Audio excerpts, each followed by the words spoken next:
Mesdames et messieurs, bonjour.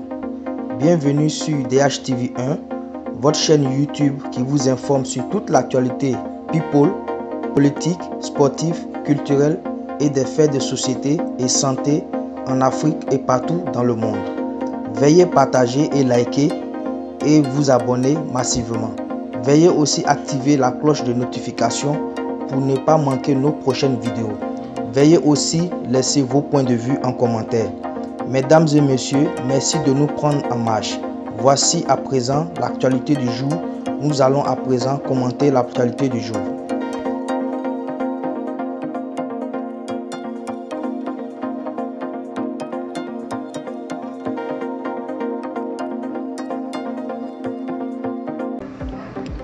Côte d'Ivoire, showbiz. Le Bureau ivoirien des droits d'auteur, le BIRDA, annonce avoir recueilli plus de 115 millions de francs de CFA pour les droits d'auteur du mois d'avril et du mois de juin, a annoncé pendant une audience la directrice des répartitions du BIRDA. Selon toujours le BIRDA, les radios et télévisions et téléphonie mobile doivent plus de 800 millions de francs de CFA au BIRDA pour les derniers chiffres des répartitions.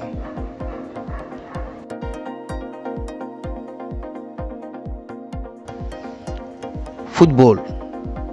Éliminatoire Coupe du Monde 2022. Les éléphants de Côte d'Ivoire joueront les prochains matchs soit sur le sol ghanéen ou sur le sol sénégalais. Après l'expertise des experts de la CAF en visite à Yamoussoukro cette semaine, il en est ressorti que le stade de Yamoussoukro n'était pas encore disposé pour accueillir les matchs des éliminatoires de la Coupe du Monde.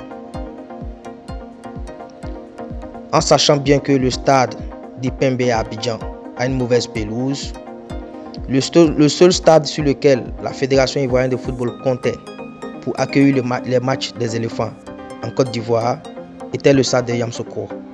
Mais malheureusement, les experts de la CAF ont estimé que ce stade n'était pas encore prêt pour accueillir les matchs des éléphants. Il en est ressorti après les visites sur le stade de Yamoussoukro. La CAF a estimé que le stade de Yamoussoukro ne disposait pas d'un certificat de sécurité. L'intensité des lumières du stade sont insuffisantes. Le déplacement des bancs de touche ne sont pas encore modernes. La salle de conférence de presse et les salles d'accès aux médias au stade ne sont pas encore bien positionnées. Voilà la conclusion qu'a fait les experts de la CAF après leur visite sur le stade de Yamoussoukro. Donc voilà les raisons pour lesquelles les éléphants joueront les prochains matchs des éliminatoires hors du territoire ivoirien. Pour nous à DHTV, nous leur souhaitons bonne chance pour les prochains matchs. Soudan. Les autorités militaires du pays ont annoncé très tôt ce mardi matin à la télévision nationale une tentative de coup d'État déjouée par les forces de défense et de sécurité.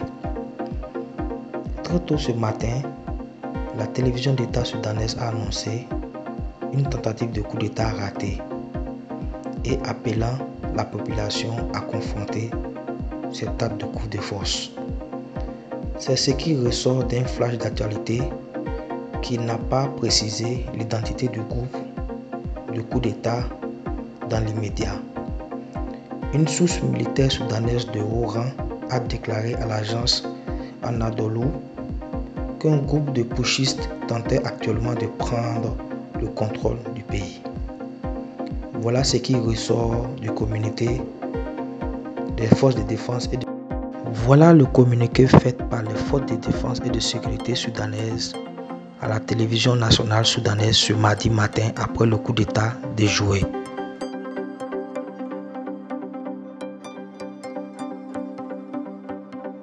Football. Championnat espagnol. Le Français Joris Gnagnon, licencié pour manque de professionnalisme à Séville. Selon le quotidien Dario du FC Sevilla, le club andalou aurait résigné le contrat de l'ancien défenseur du Stade Rennais. Il lui serait reproché un manque de professionnalisme et le non-respect des exigences physiques, surpoids disciplinaire exigé pour un athlète de haut niveau.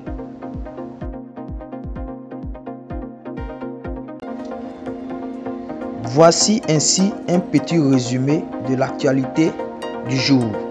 N'oubliez pas de partager et liker et vous abonner et surtout activer la cloche de notification pour ne pas manquer nos prochaines vidéos.